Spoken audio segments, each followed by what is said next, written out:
Welcome viewer, I am Murugan S. This video tutorial describes how to convert Notepad text file to PDF file.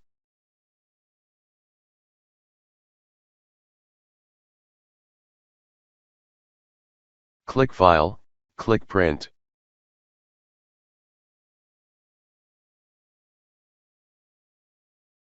Select Microsoft Print to PDF.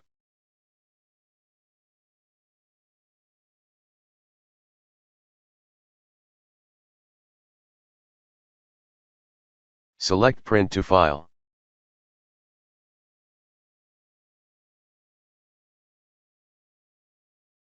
Click Print.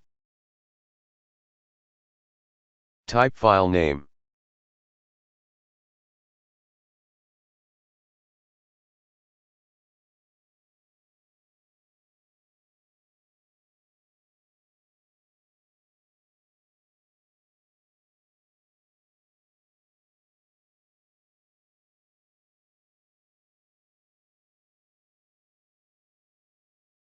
I hope this video tutorial helps to you.